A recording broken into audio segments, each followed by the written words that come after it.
আসসালামু আলাইকুম রহমতুল্লাহি ওয়াবারাকাতু। সম্মানিত প্রিয় বন্ধুগণ, আজকে খুবই একটি গুরুত্বপূর্ণ বিষয় নিয়ে উপস্থিত হইলাম। সেই বিষয়টি হলো, যারা যৌব জীবনে একেবারেই অক্ষম, প্রিয়জনকে সময় দিতে পারেন না, আপনি একদম দুর্বল, আপনার পেনিস আঁকা বাঁকা হয়ে গেছে, কোনোভাবেই শক্ত হচ্ছে না, একদম নরম হয়ে গেছে, আপনি আগের মতো প্রিয়জনকে সময় দিতে পারেন না। আজকে এমন একটি পান পাতার কথা বলবো, এই পান পাতাটি যদি আপনি এই নিয়মে ব্যবহার করতে পারেন, তাহলে দেখবেন আপনার ভিতরে অনেক পরিবর্তন চলে আসবে, আঁকা বাঁকা একদম সোজা হয়ে যাবে, আপনার লিঙ্গ একদম শক্ত হবে, আপনি প্রিয়জনকে দীর্ঘ সময় দিতে পারবেন। তো এই পান পাতাটি আমরা কিভাবে ব্যবহার করব, এর বিস্তারিত বলে দেব ইনশাল্লাহ। দেখুন, আল্লাহর উপর ইয়াকিন রেখে, বিশ্বাস রেখে আমাদেরকে আমল করতে হবে, কাজ করতে হবে। আল্লাহ পাক রব্বুল আলামিনের ক্ষমতা হচ্ছে তিনি রাত্রকে দিন করেন, দিনকে রাত্র করেন।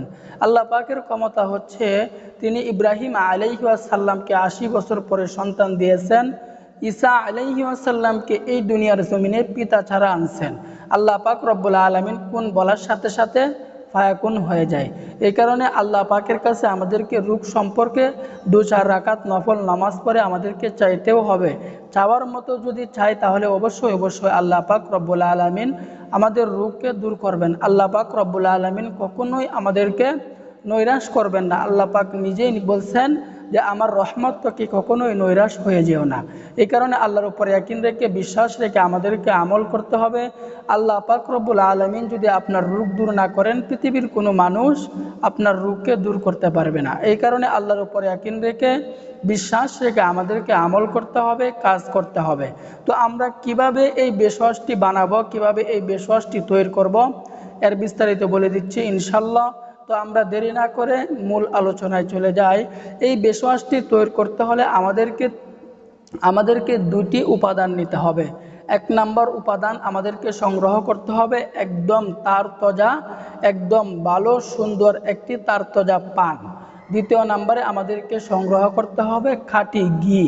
এই 2টি উপাদান দিয়ে আজকে আমরা এই মালিশটি তৈরি করব, এই বেশওয়াশটি আমরা আজকে তৈরি করব। তো আমাদের প্রথমে কাজ হচ্ছে, আমরা যখন একটি তরতাজা পান সংগ্রহ করে ফেলব, সংগ্রহ করার পর এই পানের মধ্যে আমরা অল্প পরিমাণে ঘি দিয়ে দিব। ঘি দেওয়ার পর ওই পানের মধ্যে আমরা একদম এভাবে লেপটিয়ে দিব, একবারে পুরা পানটার মধ্যে এভাবে আমরা ওই ঘিটাকে লেপটিয়ে দিব। আমরা যদি ঘি সংগ্রহ না করতে পারি, তাহলে সেই ক্ষেত্রে আমাদেরকে নারিকেল তেল আমরা ওই পানের মধ্যে দিয়ে দিব। তবে সবচেয়ে বেশি ভালো হলো ঘি। ঘি যদি আপনি সংগ্রহ করতে পারেন, তাহলে এটার কার্যকারিতা দ্রুত আপনি উপভোগ করতে পারবেন, দ্রুত পাবেন। তো আমি সবচাইতে সাজেস্ট করব আপনাকে ঘি সংগ্রহ করার জন্য। তো ঘি যখন সংগ্রহ করে ফেলবেন, এই পান পাতাটার মধ্যে এভাবে লেপটিয়ে দিবেন। তো লেপটিয়ে দেওয়ার পর আপনি যখন রাত্রে ঘুমাতে যাবেন, শুতে যাবেন, শোয়ার আগে আপনার লিঙ্গের মধ্যে, পেনিসের মধ্যে এই পান পাতাটাকে এভাবে আপনি একদম এভাবে পেঁচিয়ে দিবেন, এভাবে পেঁচিয়ে দিবেন এবং হালকা সুতার দ্বারা আপনি এভাবে কোনো কিছুর দ্বারা গিট দিয়ে দিবেন, আপনি বেঁধে দিবেন যেন পান পাতাটি পড়ে না যায়। এভাবে আপনি সকাল পর্যন্ত রাখবেন।